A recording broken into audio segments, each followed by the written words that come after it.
passage à Berlin, me revoici en route pour les Pays-Bas pour aller filmer un projet bien particulier.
Les amis, dans cette nouvelle vidéo, je vous amène visiter un village de Tiny House dans le sud des Pays-Bas, tout près de La Haye.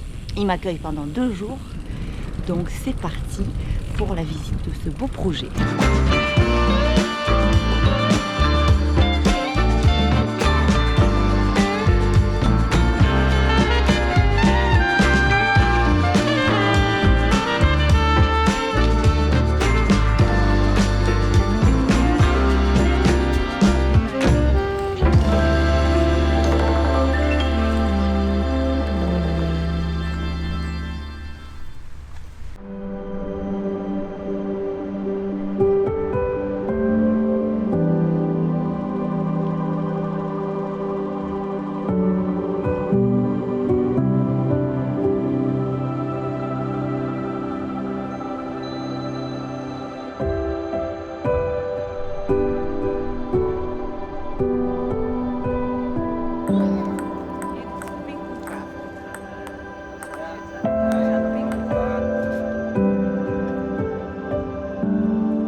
Welcome to Tiny Houses Dune Valley. We are here in Katwijk. Katwijk, close to the sea, the North Sea. The closest town is Leiden. Here we started the tiny house village and it started in 2018. The initiative is called Tiny Houses Dune Valley and the project is called Dune Valley, but it exists of more initiatives. So this is one from many. There was a conflict between the town and the province. The province wanted to build a road in here. The town wanted to extend the housings, the community housings over there. And they know, well, there's going to be a conflict. This area is going to stay empty for another 10 years. And then they realized, well, we can better do something useful with it. So they put a large sign next to the road for people of the town. What do you want to do with this whole area? Send in your initiatives and we'll see what works out. It has to be a green initiative. a sustainable initiative, a social initiative, and some other rules that you had to comply to. Tiny houses got through this competition. So it started with one tiny house, but the initiative is for 8 tiny houses.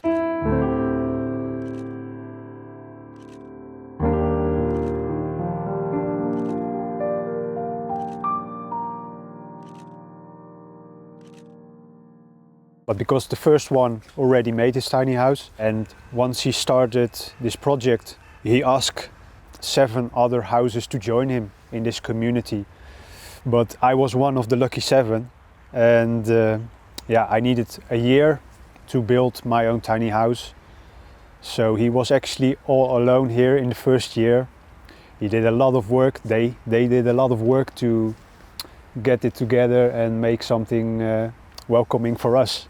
Each house has 50 square meters private, and all the gardening in between is public space. So yeah, the houses are private, the houses and the porches, and everything in between is just like a park, public park. Yeah, and it's temporary, so it started in 2018 and the end will be in 2028. We hope not, of course, but it's a contract we signed, so until 2028 we can be on this ground, and then luckily the houses are all on wheels, so it's not so very difficult to move them. The first Saturday of the week from 11 to 1 o'clock we create a moment that we share coffee and tea, and we're open for conversations with everyone who joins us, everyone who walks by, to tell about the way of living, tell about how did we construct this site, how did the community provide in this area. Yeah, this is just sharing of ideas and a nice story. Sur les 8 tiny houses de ce village, je vous présente 5 portraits de gens qui m'ont ouvert leurs portes pour me partager leur histoire.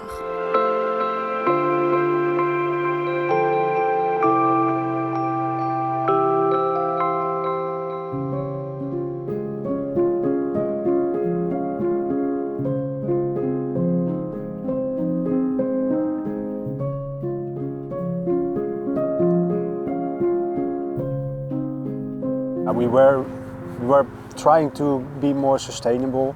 We wanted to put solar panels on our roof and create a smaller eco footprint. But at the situation we lived before in this apartment, it was very hard to do that because of the regulations there were. And suddenly we found on Facebook this invitation to come and live here in this tiny community. That's actually how it started. Yeah. You were very enthusiastic about it. Yeah. You told me. He didn't want. So when I saw it first time, I was like, "Wow, I want this. I love this." And you were like, "Well, I don't know.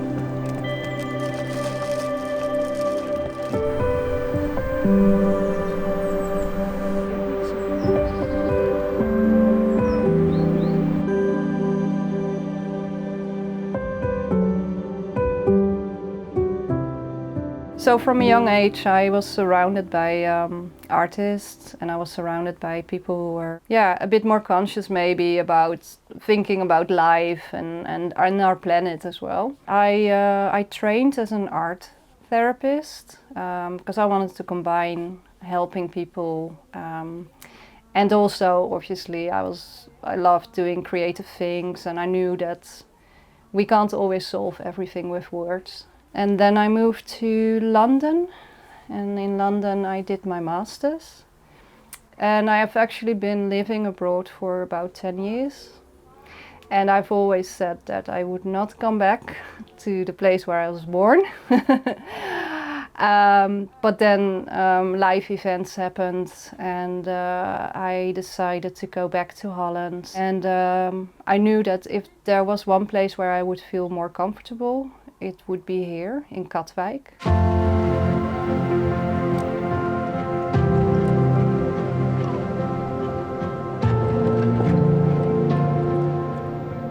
Everyone within the community has their own tasks and responsibilities. So my main responsibility is looking after the chickens.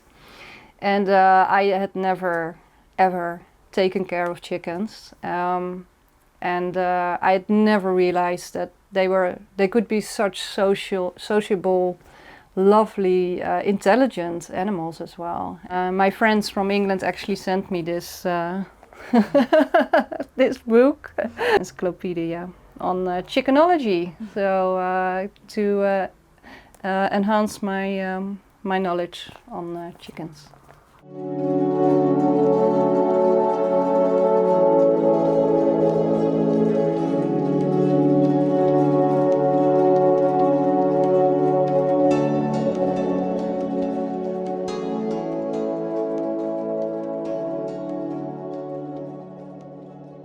I came to building a tiny house because of my drawings. I really love drawing, and I always drew houses and interiors, and I was always busy changing my room and making things look nice and cozy. And I'm a teacher.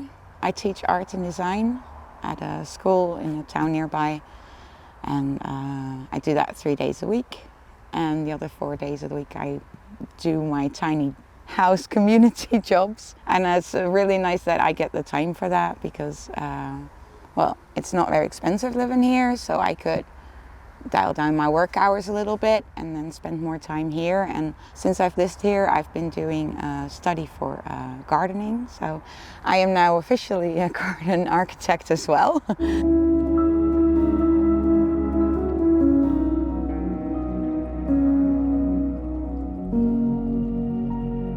When I come home from work, I'm often a bit stressed because, well, school life can be quite, there are lots of kids and there's lots of noise, and then when I come home I just put my hands in the dirt and work in the garden, and I'm like 30 minutes and I'm all zen.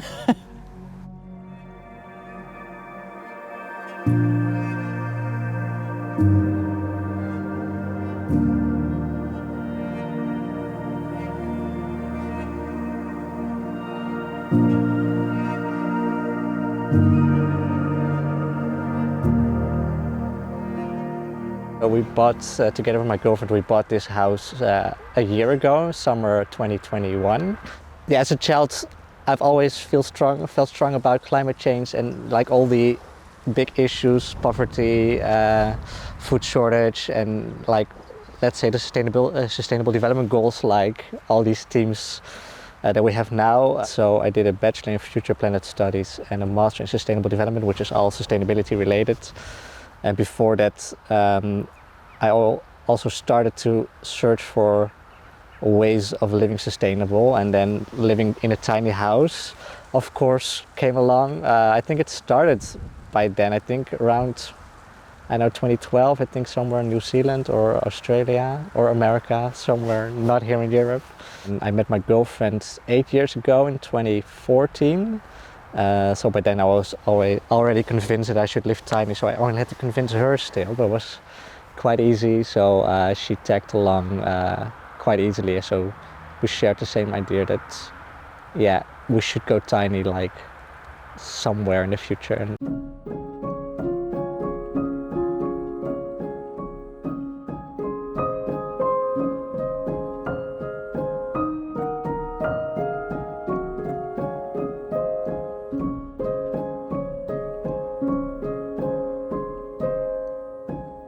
I grew up as a little girl in a city, a big city, but my mom, she really attached value onto nature and being in nature. And when I went to studying, I forgot this this need for, you know, to be in nature.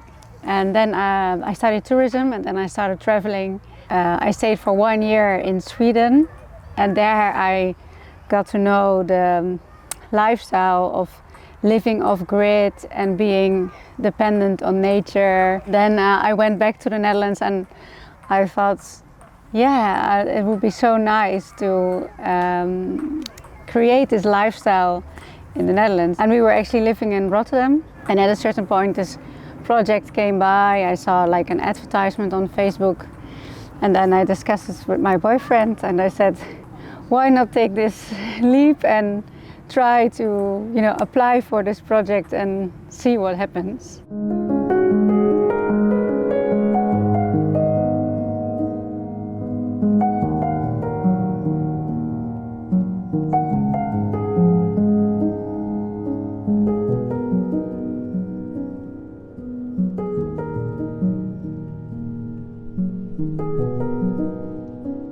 In the summer you live more outside than inside. Your living room is the whole outside area. So that's nice when someone's going to eat. They say, hey, I'm going to eat at 6 o'clock, who wants to join me? And then we say, oh yeah, perfect. And during the dinner time, we have like a whole buffet, everyone brings something, and we have a nice evening time together. Ja, lopen maar. We let them roam free, and they have the time of their lives here. They can find everything they need. Sometimes they walk too far, we have to catch them again, but usually they stay close to the shed.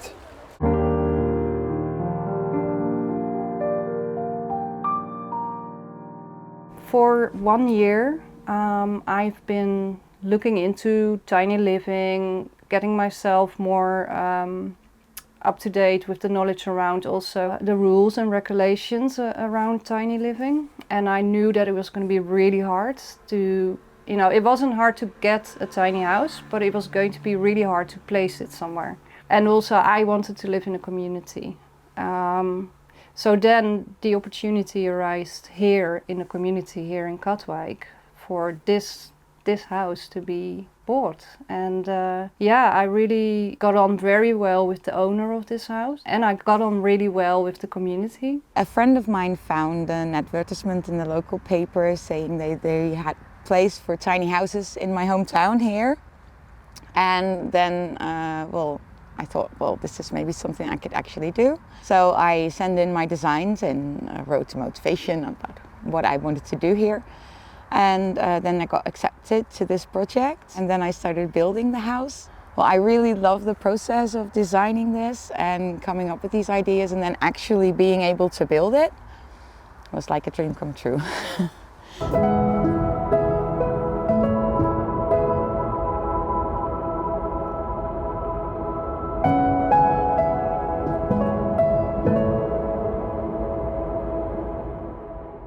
Last summer in August 2021, Lisa and I, so Lisa's my girlfriend, we started looking for tiny houses or ways to live tiny, because like around 2020, so summer 2020, because we wanted it, but then it was quite clear that if we wanted it, we have to have like a next step, just not, don't keep it as an idea or a dream, make sure to really execute it. So we started searching for projects around our previous town, Haarlem, somewhere in the north of the Netherlands. And there's this website in the Netherlands, it's Tiny Findy. It's like a funda or like a house market website for tiny houses specifically. And this house also came along, but this one was with a place to stay as well. So really a place for you to also live and not only own the home. So, and it was somewhere in March 2021, and then we hopped along, so we visited the house. We did a tour with the previous owners. We made a bid, and eventually the community chose 2 couples for the final decision. Who will they choose among the 2 of them for their next or their new neighbors? And then Lisa and I were eventually the one who were the new owners of this home. So It's actually, we were quite lucky actually, because it's just like a shortcut into tiny living. Yeah. The process was intense. At first we thought, okay, we're going to build it ourselves. But then, you know, with 2 almost full-time jobs, we thought it's going to be very slow when it's finished. And we won't have any spare time left. So then we decided to hire like a tiny house builder.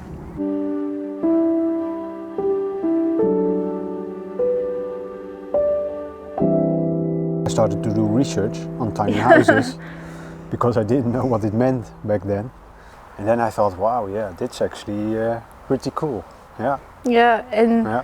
in our house back then, there were the sustainability, but also we missed some other things too, like more social contact with our neighbors. If you want to be solitary, you can stay inside or on your porch, but if you want to get contact, it's just 2 walks out of the house and there's always someone. Yeah. So I like that. Yeah. When I started this project, all my friends said, well, we understand you wanting to build the house, but you living in a community, are you really sure?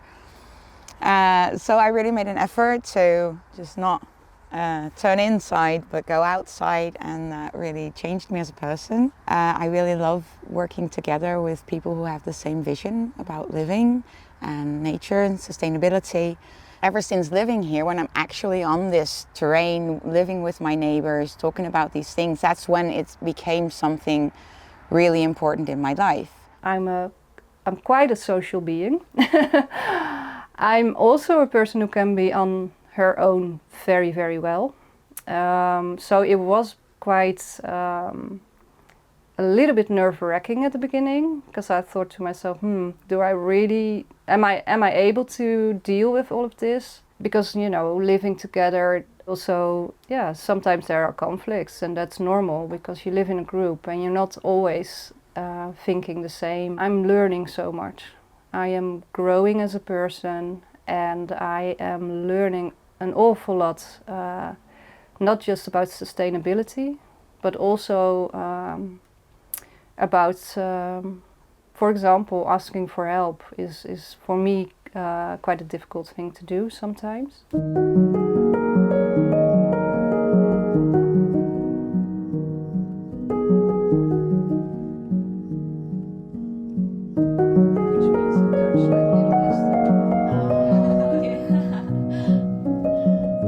It's too small to get everyone from the community in one tiny house, but it's possible to get everyone inside the greenhouse. So everyone who walks around here can drop his ideas in, and we can see what we can make from that.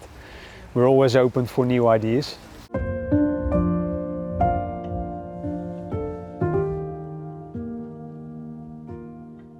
The heater, which was quite expensive, and the solar system was quite expensive. The toilet was a very expensive one. 25,000 euros. That's fairly cheap for a tiny house. Well, it's the trailer and the appliances, that's it. And the rest is all stuff that I already had. We didn't build it ourselves, so we could just continue our normal jobs. And it was built very fast by a team of professional builders. Yeah, so, and it is a little bigger, so yeah, it's I think now we did some things on it the last 3 years also, so it's around 120. Yeah, 120,000. Yeah. To be able to buy a tiny house in Holland, you're not able to get a mortgage on a tiny house. So you need to have, you either have a lot of money, which most people don't, but you could also borrow money from family. So that's what I did. I borrowed money from family. I've always been very conscious about what I buy, not buying too much, not spending too much, but I'm not being restricted by what I have. And also, I think that's another thing that I've learned by living here, is that we can share. And as long as you're respectful of each other's stuff, why not share, you know? Including all the systems, and then I'm talking about the solar panels, the water system. It was 43,000 euros in total. Yeah. Hoi, bezoekers. Yeah. This area is, it started very early when we just arrived here. We needed to, we wanted to get a very beautiful green garden. But because we collect water on our own houses for drinking, you don't want to use that to water the flowers. Now, lucky we are close to a river, a canal, so that's easy to take water from the canal and pour it over the garden.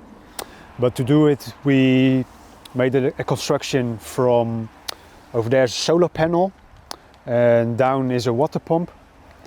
The solar panel gets the sun and the water pump starts pumping. In this tower there are 2 big cubes. Each cube holds 1,000 liters of water, so it's 2,000 liters of water. And you can easily open the faucet underneath to fill a water can to spray inside the greenhouse. When it's totally full, it overflows and there's like a waterway going through the street, and there's a canal being dug all the way around the area, so water always keeps flowing from the river to all around the area.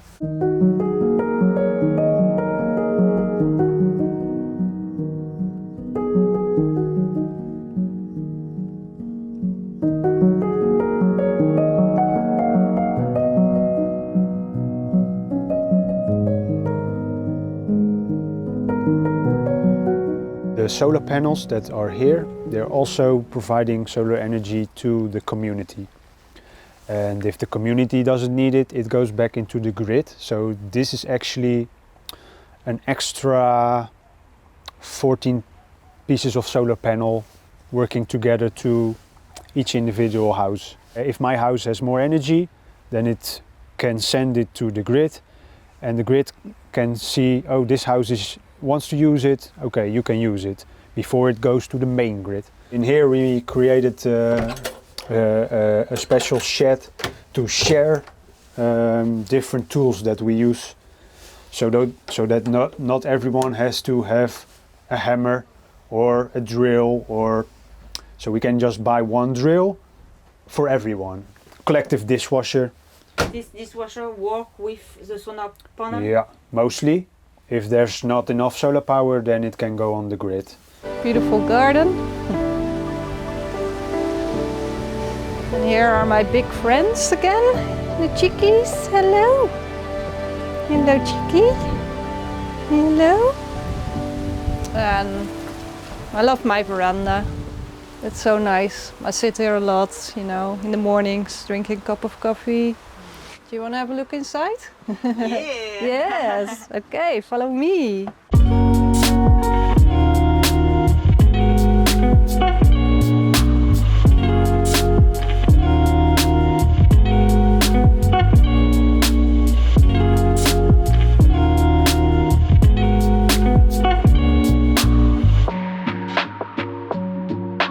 Love to show you this very practical cupboards. There we go.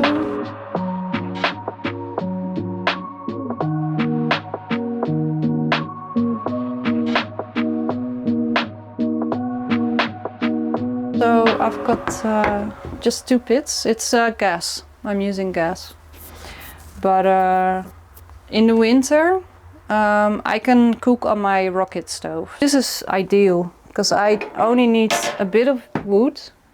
I chopped that last winter. So I need a bit of wood and then I burn it and it burns for a really long time. That's the bedroom. And there's another bedroom up there where guests can stay. It's closed, obviously, get a bit of privacy for people.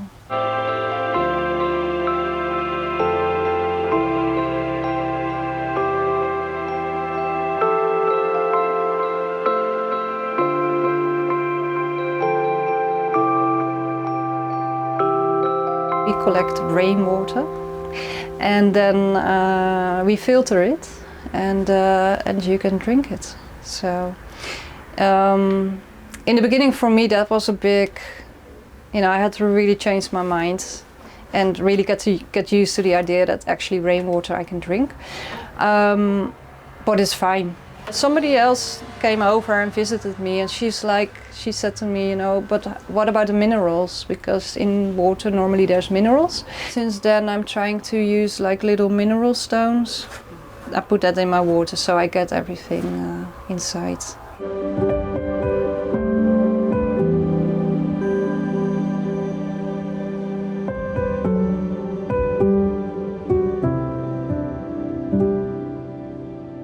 Our house is only with solar panel. We have 3 batteries. Together it's like 10 kilowatts.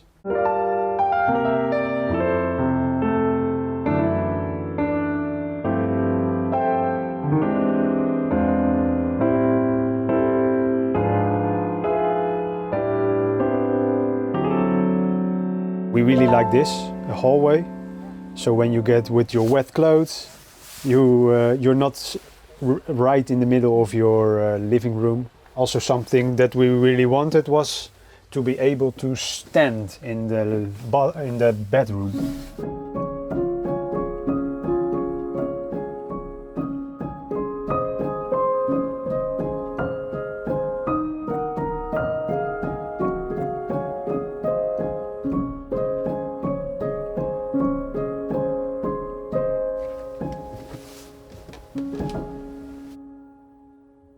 This looks very futuristic, the shower.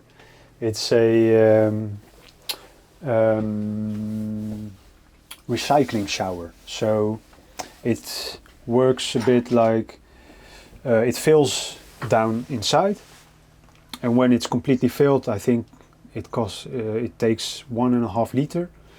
Then it can recirculate it, so it goes to the rain shower, back again, recirculate. So it's actually like taking a bath, but standing.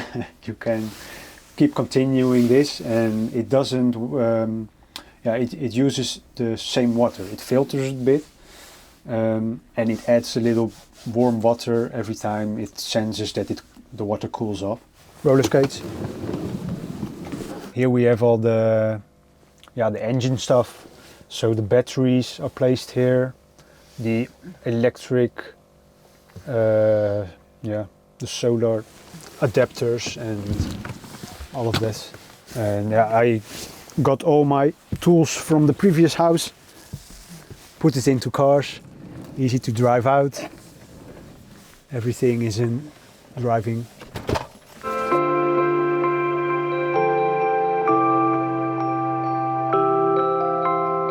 Every time you go to bed, the last thing you do is check how are the batteries, so we know next morning there will still be power.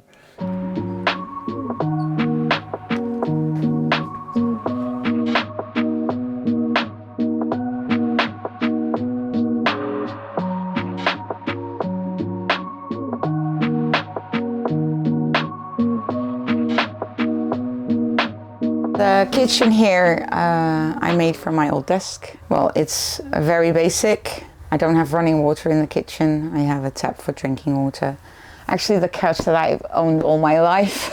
So I just made a drawer beneath it for stuff, because that's of course what I saw in the tiny house building videos. It's like, hey, you have to change your furniture so you can make storage room.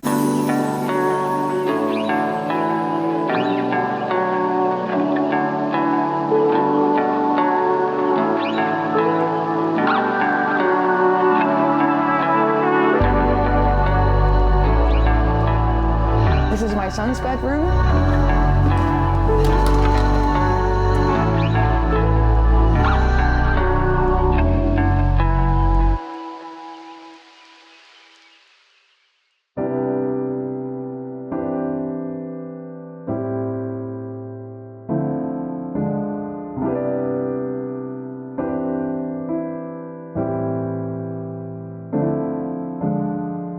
This year I started with the dahlias, which I really love, and they're still blooming. It's so pretty. With the house, I I was inspired by these medieval houses that have that overhanging, so I needed more space because I have 2 bedrooms. And then I built a little bit outside of the house so that we can have bigger bedrooms. Our house has 8 solar panels on our roof, also because we have 2 batteries inside, and the batteries are already they're full quite soon. So I think around 10 a.m. in the morning we have like full batteries. Rainwater that comes down is collected in 2 of the big containers that we have here, so they're underneath there under the black cloth, and it's 2 times 1,000 liters, so we have 2,000 liters of rainwater. And then inside our house there's just regular faucets, and whenever you open them there's a pump that pumps up the water inside, and it goes through 4 filters. So when you open the tap and the water that comes out, it's drinkable water, so it's all purified.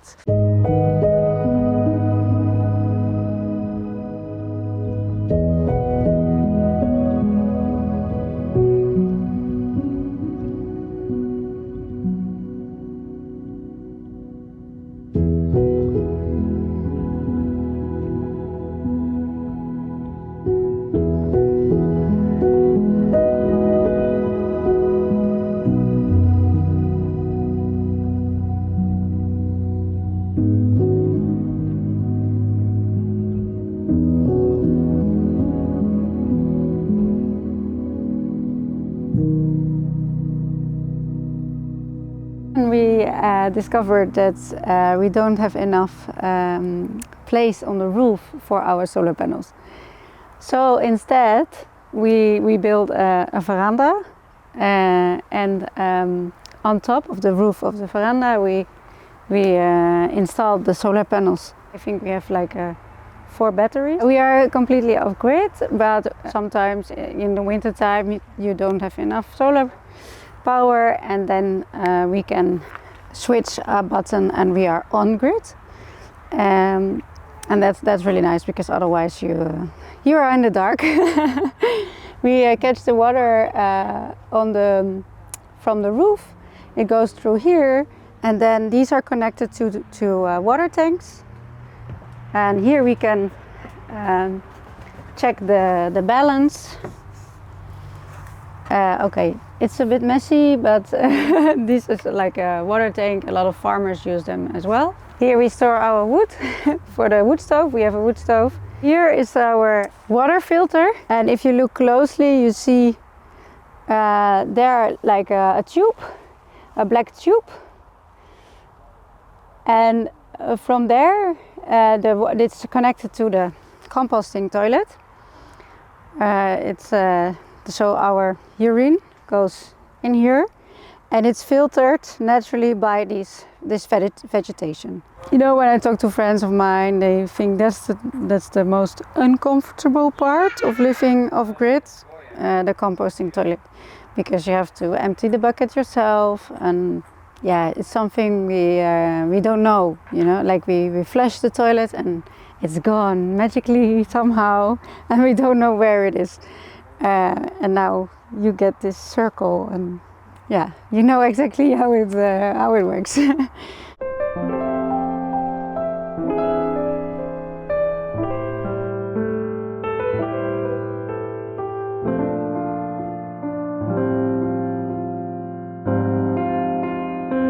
Where we're walking now is public space, so usually people don't go there.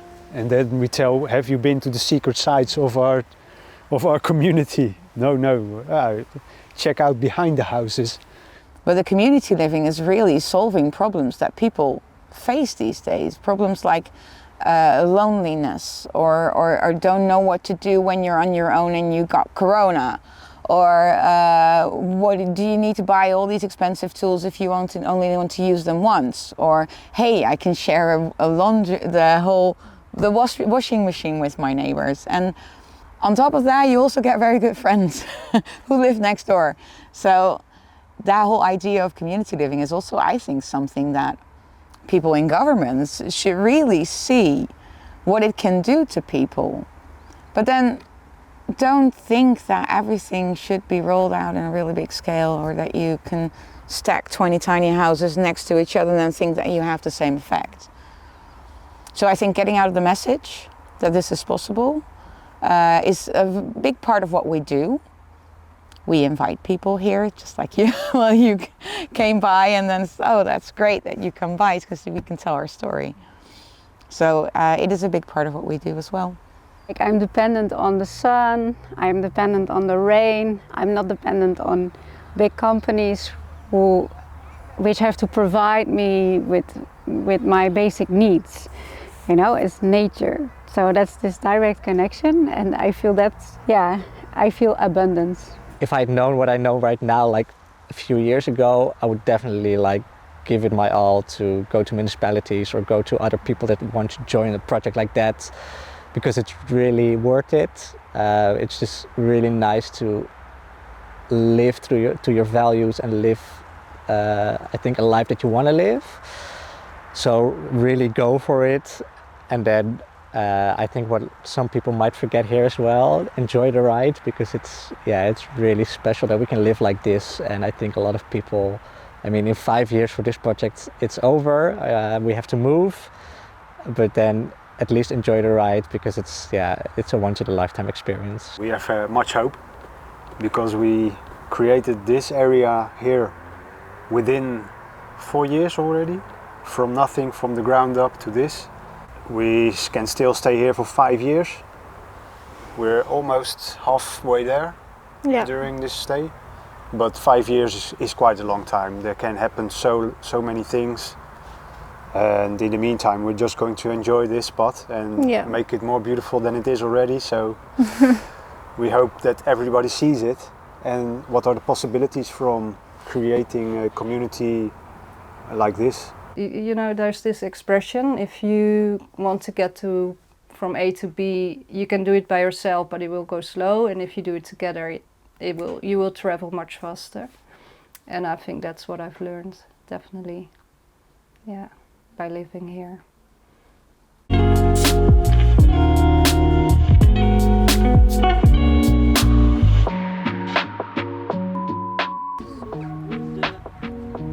Yeah, typical Dutch weather.